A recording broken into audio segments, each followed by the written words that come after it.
Bem-vindos ao podcast do Transforma Trader. Hoje o papo é reto sobre um pilar, assim, essencial para quem está no jogo do mercado. Disciplina. Disciplina. Aquela coisa que a gente sabe que precisa, né? Mas que às vezes escapa. Exato. Quem nunca escorregou, né?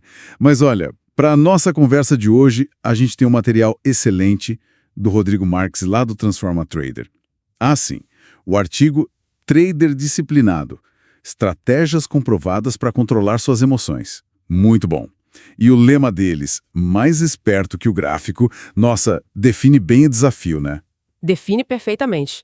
Então, nossa missão aqui hoje é meio que garimpar as melhores ideias desse artigo do Rodrigo, sabe? Entender como dar um chega pra lá nessas emoções que atrapalham. E buscar aquela consistência que todo mundo quer no trading. Certo. Isso, bora mergulhar nisso, desempacotar essas estratégias, vamos nessa. E olha, o ponto de partida do Rodrigo no artigo é direto ao ponto. Não adianta nada ter a melhor análise técnica do mundo se o emocional tá todo bagunçado. Verdade. O campo de batalha principal é dentro da gente mesmo, né? E o artigo ele menciona aqueles vilões clássicos, né? Medo, ganância. Isso, euforia depois de ganhar muito, frustração depois de perder. Até o famoso FOMO, o medo de ficar de fora, e a tal da vingança no mercado depois de uma perda. Vira um ciclo vicioso, né? Nossa, e como? Um ciclo bem complicado. E o texto do Rodrigo destaca bem. Reconhecer que isso existe, que essas emoções são parte do jogo, já é o primeiríssimo passo.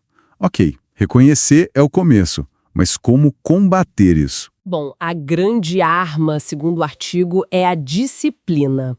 Mas não é só ter força de vontade. Passa por investigar, sabe? Identificar o que te tira do sério. Quais são os seus gatilhos emocionais? Gatilhos? Interessante essa ideia de investigar. E como fazer isso na prática? O artigo dá alguma dica? É tipo virar um detetive das próprias emoções? É quase isso. A ferramenta-chave que o Rodrigo recomenda é o diário de trading. Mas atenção, não é só para anotar número, tipo entrada, saída, resultado. Ah, tem mais coisa aí. Tem. O pulo do gato que ele fala é registrar como você se sentiu antes da operação, durante, depois. Qual era o estado mental? Estava ansioso, confiante demais, com raiva? Entendi. Para mapear os padrões, né? Exatamente. Com o tempo, você começa a ver.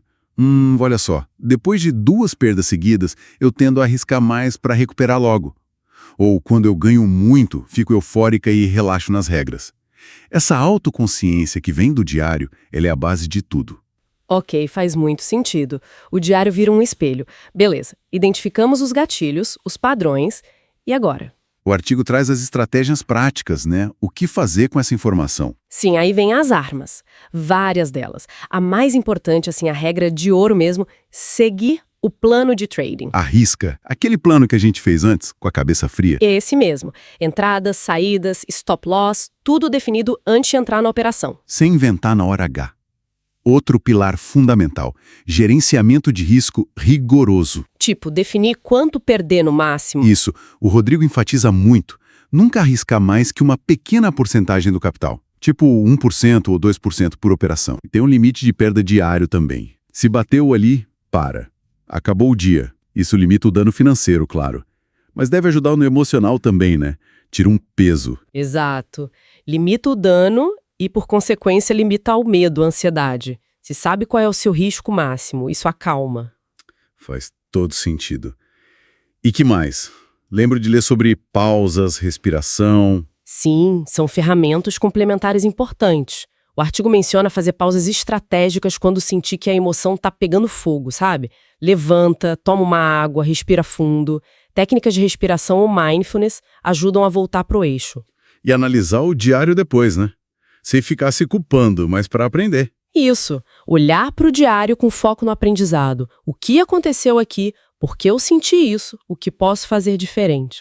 E tem uma dica muito boa que às vezes a gente esquece. Qual? Se a coisa tá difícil, se a disciplina tá falhando muito, talvez a solução imediata não seja tentar ser mais forte, mas sim operar menor. Reduzir o tamanho da posição. Boa. Com mais calma, sem arriscar tanto. Essa de operar menor é uma sacada ótima mesmo. Reduz o estrago se algo der errado e ajuda a voltar por trilho.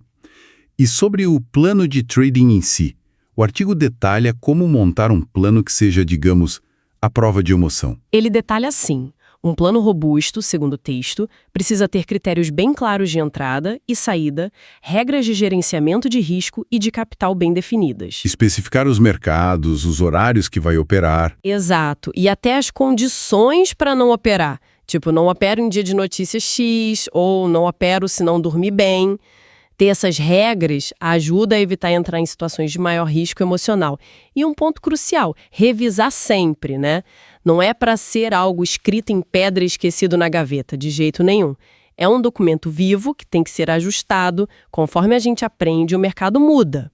A disciplina, no fim das contas, como o Rodrigo reforça, é justamente essa capacidade de aderir ao plano, mesmo quando a emoção grita para fazer outra coisa. É isso que constrói a consistência no longo prazo, então. Exatamente, é essa aderência que leva à consistência. Então, se a gente fosse resumir a grande mensagem desse artigo do Rodrigo Marques do Transforma Trader, seria o quê? Que dominar as emoções é tão ou mais importante que dominar os gráficos. Eu diria que sim.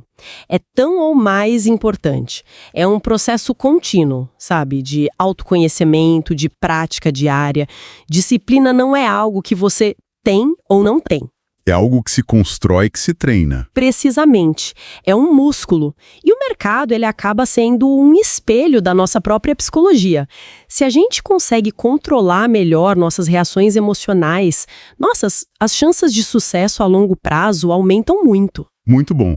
E fica aquela reflexão que o próprio artigo deixa no final, né? Qual o primeiro passo, talvez um passo pequeno, que pode ser dado hoje mesmo para construir ou fortalecer essa disciplina no seu trading? Uma ótima pergunta para cada um levar para casa e pensar a respeito, né? Essa foi a nossa análise, então, do material do Transforma Trader sobre disciplina. Valeu demais e a gente se encontra na próxima conversa aqui no podcast do Transforma Trader.